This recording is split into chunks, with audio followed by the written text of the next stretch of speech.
भन्ने गरेको तपाईहरुलाई म सम्झाउन चाहन्छु। नेता भनेको धेरै वर्ष लगाएर धेरै मेहनत गरेर धेरै किसिमका हड्डा ठक्कर खाएर मात्रै नेता बन्छ। नेता चाहिएको बेला बनाउन मिल्दैन। विकास निर्माणका कामहरू आज पुल बनेको छैन भने भोलि पुल बनाउन सकिन्छ, भोलि स्कुल बनाउन सकिन्छ, भोलि बाटोघाटो बनाउन सकिन्छ नभएको। तर नेतृत्व भएन र नेता ढल्यो भने चाहिएको बेलामा नेता बनाउन मिल्दैन। अहिले केपी शर्मा ओली यो देशका निम्ति एउटा अपरिहार्य नेतृत्व हो। त्यसको जगेर्ना गर्नुपर्छ, त्यसलाई सफल बनाउनुपर्छ। त्यसो नभएका कारणले विगतमा भएको कुरा के छ भने यो कुरा तपाईहरुले ठोकेर भन्नुहोस्। एउटा राजनीतिक कुरा, नेपालको राजनीतिक इतिहासमा षड्यन्त्र जालझेलको इतिहास हो नेपालको। किराँतकाल पढ्नुहोस्, लिच्छवीकाल पढ्नुहोस्, मल्लकाल, राणाकाल, शाहकाल, त्योभन्दा पछिका जति पनि राजनीतिक व्यवस्थाहरू भए ती जालझेल र षड्यन्त्रबाट शक्ति प्राप्त गर्ने, जालझेल र षड्यन्त्रबाट शक्तिबाट बाहिर पार्ने यो सिलसिला चलेको छ। विश्वेश्वर प्रसाद कोइरालालाई नेपाली कांग्रेसको नेताका रूपमा महामानव भन्छन् कांग्रेसले। ती महामानव भन्ने पनि कहलिए पनि बिपीलाई सफल हुन दिएनन् नि। हेर्नुहोस् न, त्यहाँ 7 सालदेखि 15 सालको इतिहास पढ्नुहोस्, त्यहाँ जालझेल र षड्यन्त्र मात्रै भएको छ। बिपीलाई असफल बनाइयो। पुष्पलाल श्रेष्ठलाई रायमाझीहरूले असफल बनाए षड्यन्त्रबाट, त्यो इतिहास पढ्नुपर्छ। अनि तुलसीलालहरूले केही पनि काम गर्न नसक्ने अवस्थामा जानुभयो। मनमोहनलाई पछि हामीले एमालेमा ल्याइसकेपछि देशको प्रधानमन्त्री बन्नुभयो, तर उहाँलाई अगाडि बढ्न दिएन। विरोधीको साँठगाँठबाट उहाँलाई ढादियो। मदन भण्डारीको हत्या नै भयो षड्यन्त्रपूर्ण ढङ्गले। अनि माओवादीको कुरा गर्नुहुन्छ भने मोहन वैद्यले प्रचण्डको पार्टी छोड्नु पर्यो। मोहन वैद्य भनेका प्रचण्डका गुरु। बाबुराम भट्टराईले छोड्नु पर्यो, विप्लवले पार्टी छोड्नु पर्यो। त्यस्तै षड्यन्त्रबाट छोड्नु पर्यो। हो नेपाली कांग्रेसभित्र कृष्णप्रसाद भट्टराईले पार्टी छोडेर मरे, गणेशमान सिंहले पार्टी छोडेर मरे। यी सबै इतिहासले के देखाउँछ भने केही सीमित मान्छे बस्ने, तिनले नै जालझेल षड्यन्त्र गरेर आफूले सत्ता हत्याउने यो सिलसिलालाई केपी शर्मा ओलीले तोड्न खोज्नु भएको छ। अहिले किन प्रतिनिधि सभा भयो भने अर्थात् 9 जना भित्र तपाईँ हेर्नु न, कहिले 5 भयो भन्छन्, कहिले 6 भयो भन्छन्, कहिले 4 भयो भन्छन्। तिनले केपी ओलीलाई निष्कासन गरेर त्यो पार्टी चल्छ त, त्यो मान्ने हुन्छ त।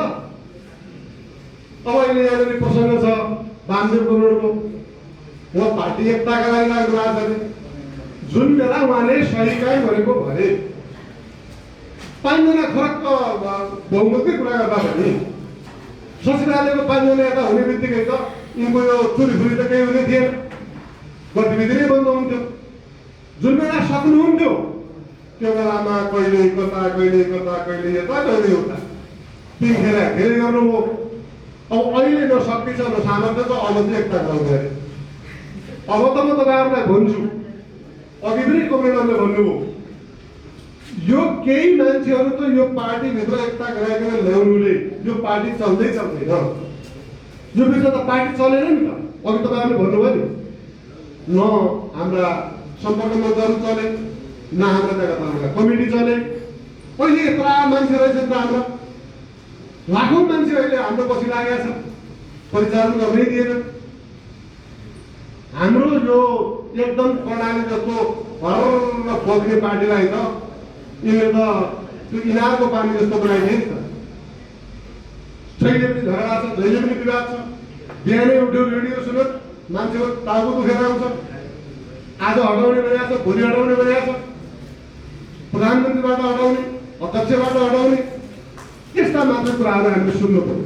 त्यसैले अब पार्टीको यो अहिलेको परिघटनाले एउटा नयाँ चिज पनि के ल्याएको छ सकारात्मक भने खराब मान्छेहरू यहाँबाट निस्केका छन्, सही मान्छेहरू हामीसँग रहेका छन्।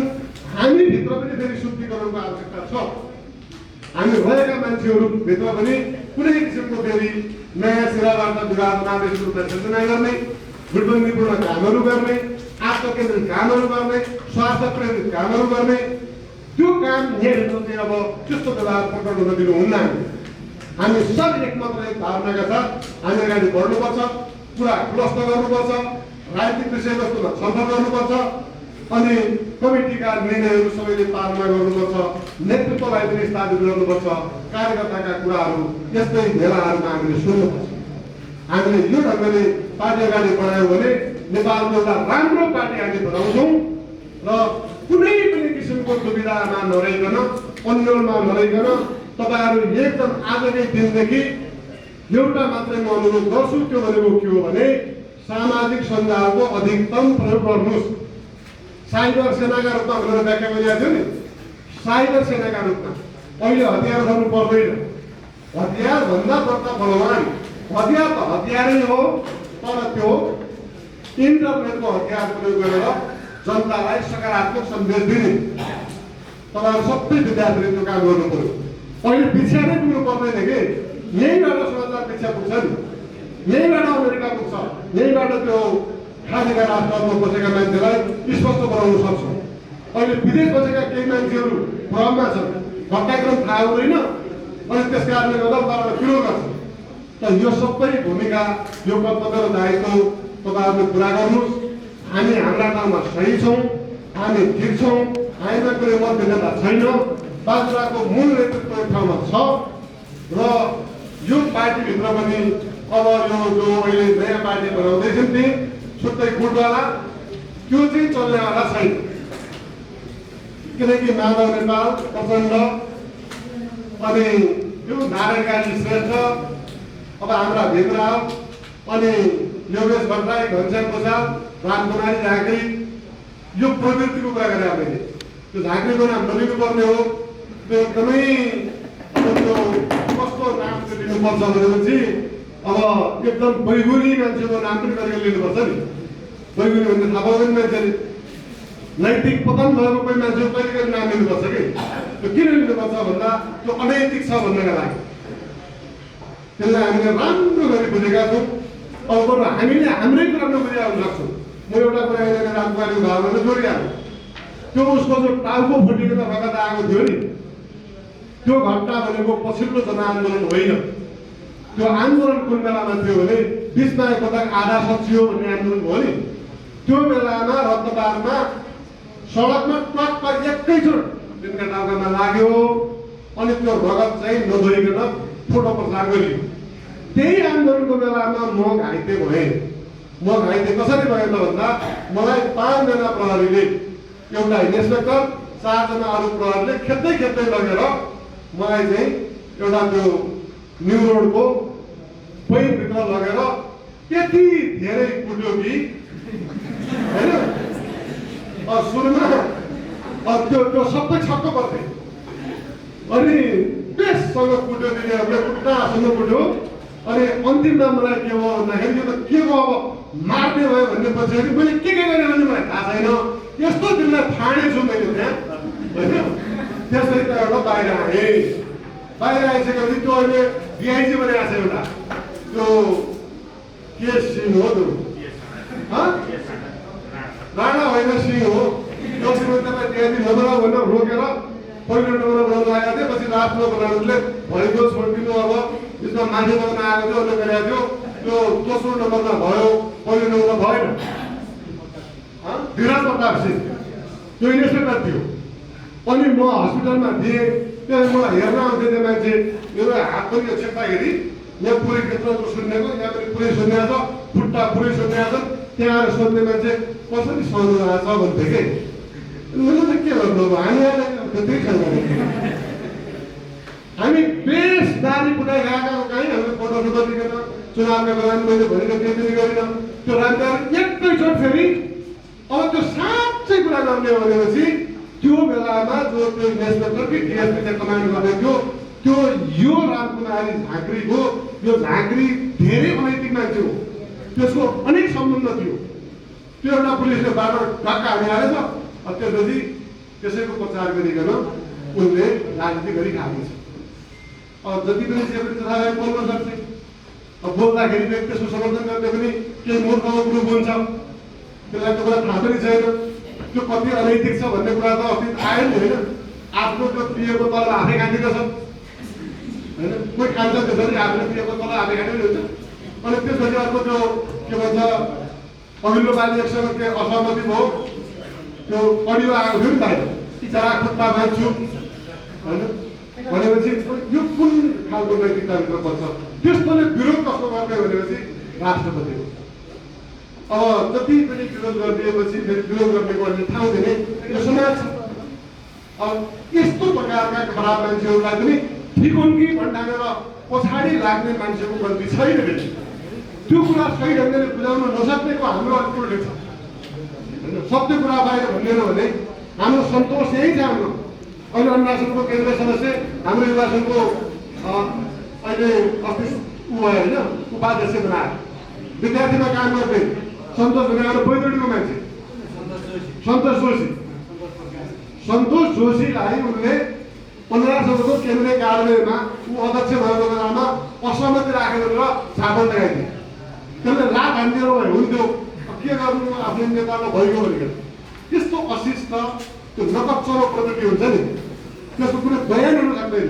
त्यति पतित मान्छे हो। अब उनलाई के हो भने अहिले गाली गर्न छुट छ बनाएका छन्। त्यसैले हाम्रा सबै साथीहरूलाई म तपाईँहरूलाई यो प्रवृत्तितर्फ नलाग्नु भन्छु। हामी गाली गलौजमा उठ्ने होइन, हामीले सत्य कुरामा उभिनुपर्छ, सत्य कुराका आधारमा द्वन्द्व निर्माण गर्नुपर्छ। त्यो काममा हाम्रा साथीहरू तपाईँहरू लाग्नु होला। तपाईँहरू कहिल्यै पनि लोभको पछाडि, कहिल्यै पनि कसैको त्रासका पछाडि नकुद्नुहोस्, आफ्ना खुट्टामा उभिने गरी अगाडि बढ्नुहोस् तपाईँहरू। अनि तब हामीलाई एउटा असल कार्यकर्ताहरू छन् भन्ने हामीलाई भरोसा हुन्छ र हामीलाई अगाडि बढ्न पनि त्यसले सहज हुन्छ। तर यति कुराहरू म तपाईँहरू सबैलाई भन्न चाहन्छु। र यतापट्टि अलग साथीहरू, यतापट्टिका भाइहरू सबै यता हेर्नु त अब हामी मञ्चमा छौँ। तपाईँहरू सबै हामी यहाँ अहिले मञ्चमा बसेका मान्छे, तपाईँहरू सबै पढ्ने मान्छे भएको हुनाले क्याम्पसै पढाउन गएका भए पनि हामी विश्वविद्यालयमा पढाउने मान्छे हौँ होइन। दुध सेवा राख्ने भए हुनाले हामी यहाँ फजुल कुरा गर्न आएका हुँदैनौँ। योभन्दा पछिका पनि कुनै कार्यक्रमहरूमा तपाईँहरूले यहाँ आउँदाखेरि आज हामीले धेरै दर्शनको सिद्धान्तको विचारको कुरा गर्ने समय पनि भएन। हामीले राजनीतिक घटनाक्रममा मात्रै हामी गरेको। सारमा म भन्छु, साँचो कुरा बुझ्ने मान्छे बोल्नुहोस्, सत्य कुरा खोजी गर्नुहोस्, त्यसमा आफू उभिनु पर्यो पहिले, त्यसपछि अरूलाई उभ्याउनु पर्यो। पार्टी कार्यकर्ताको मुख्य काम हो यो अधिकारलाई तपाईँहरूले पुरा गर्नुहुन्छ। जो हामीले तोकेको निर्वाचन छ त्यो तोकेको निर्वाचनमा हामी लाग्छौँ र हामीले फेरि यो नेपालमा हुने जाल जेल षड्यन्त्र त्यसलाई पराजित गर्नु छ। पराजित गर्नका लागि सही बाटो भनेको निर्वाचनै हो। जनतालाई सार्वभौम सत्ता सम्पन्न भनेका छौँ भने जनताले फैसला गर्न लाग्यो भने खेल बन्द हुन्छ। नभए प्रतिनिधि सभा पुनर्स्थापित भयो भने अब यहाँ सांसदहरूको खरिद बिक्री सुरु हुन्छ। अस्ति पनि सुन्नुभयो नि तपाईँहरूले, हाम्रै पार्टीभित्र केपी कमलको पक्षमा हस्ताक्षर गर्ने पनि थिए, तिनै मान्छे अन्त हस्ताक्षर गर्ने पनि थिए।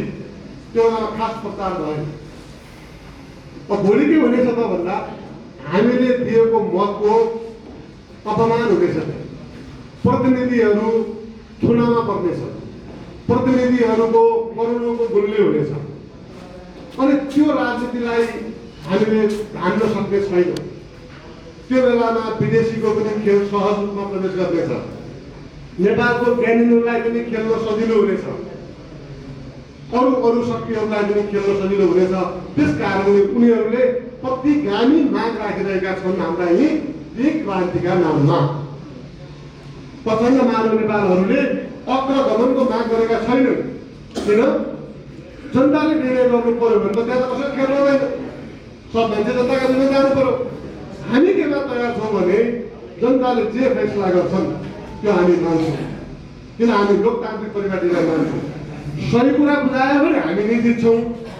हामीले सही कुरा बुझाउन सकेन भने पनि जनता निर्णायक हुन्छन्। अस्वस्थ खेल अन्त्य हुन्छ, खरिद बिक्रीको काम बन्द हुन्छ, त्यो व्यवसाय चल्दैन। हो। त्यसका लागि एउटा नेताले दूरदृष्टि राखेर भोलि हुन सक्ने सम्भावित दुर्घटना बुझेर जसले निर्णय गर्छ त्यो हुन्छ नेताले। नेता भनेको पद होइन, कुर्सी होइन।